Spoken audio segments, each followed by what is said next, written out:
요약, 우리는 십계명에 드러난 전 율법을 가지고 있다. 그것에 의해 우리는 하나님을 향해서나 이웃을 향해 주께서 우리에게 요구하시고 금지하시는 것들을 충분히 배우게 된다. 이 모든 것들이 사랑을 가르치고 있다는 것을 파악하는 것은 쉬운 일이다. 첫 번째 돌판에 의해 우리는 특별히 경건을 배우게 되는데, 그것을 요약하면 하나님을 경외하고 사랑하며 영화롭게 하는 것과 그를 고백하며 그를 부르며 그분에게 모든 것을 구하고 그분으로부터 모든 것을 기다리며 그분 안에서 우리의 보호를 찾으며 그분 안에 쉬는 것이다. 둘째 돌판을 요약하면 하나님을 위해서 이웃에 대한 사랑을 개발하는 것인데, 그렇게 함으로써 모든 사람에게 우리가 대접받고자 하는 대로 행하며 우리 자신을 사랑하지 않게 되는 것이다. 율법 어디에서도 우리는 사람이 자기 자신의 이익을 위해 무엇을 할 수 있다거나 할 수 없다는 것에 관한 규칙은 한마디도 찾아볼 수 없다. 그리고 인간은 분명히 자기 사랑으로 기울어질 수 있는 상태에서 태어났기 때문에 율법이 일부러 이미 과도한 사랑의 부채질을 할 필요는 전혀 없었던 것이다. 그리하여 우리가 우리 자신을 사랑함으로써가 아니라 하나님과 이웃을 사랑함으로써 계명들을 지키게 된다는 것이 분명하다. 할 수 있는 대로 자기 자신을 위해 살지 않고 자기 자신을 위해 몸부림치지 않는 사람이야말로 가장 훌륭하고 거룩한 삶을 살 수 있다는 것이다.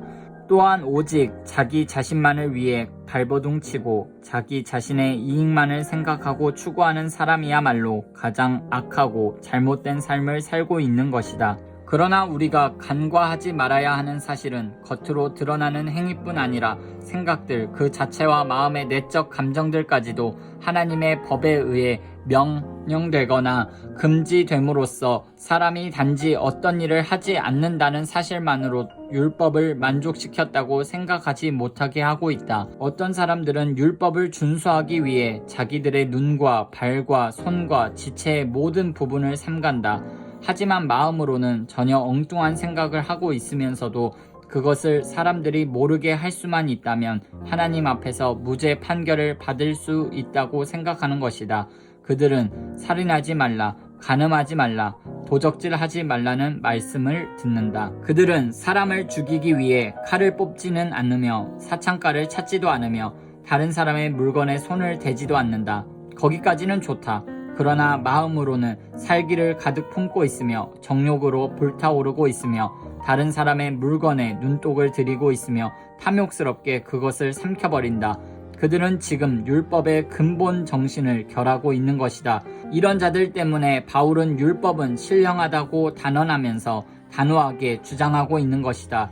율법은 전폭적으로 순종하는 마음과 영혼과 의지를 요구하고 있다는 뜻이다. 이것이 율법의 의미라고 말할 때 우리는 우리 자신의 새로운 해석을 제시하고 있는 것이 아니라 율법의 가장 훌륭한 해석자이신 그리스도를 따르고 있는 것이다. 바리새인들이 백성들에게 주입시켰던 그릇된 생각은 겉으로 드러나게 율법을 범하는 행위만 하지 않으면 율법을 다 이룬 것이라고 주장한 것이다. 그리스도께서는 이러한 생각을 가장 위험한 오류로 책망하신다.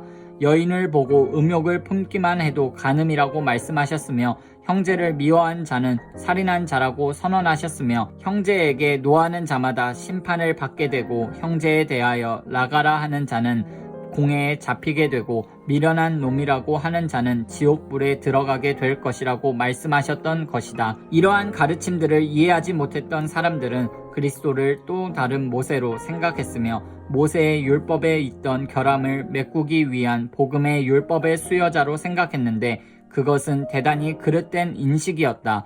왜냐하면 그는 거기서 옛날 율법에 아무것도 더한 것이 없고 단지 바리새인들의 거짓말에 의해 모호해지고 그들의 누룩에 의해 더럽혀진 율법을 정화시키고 재천명했던 것뿐이었다.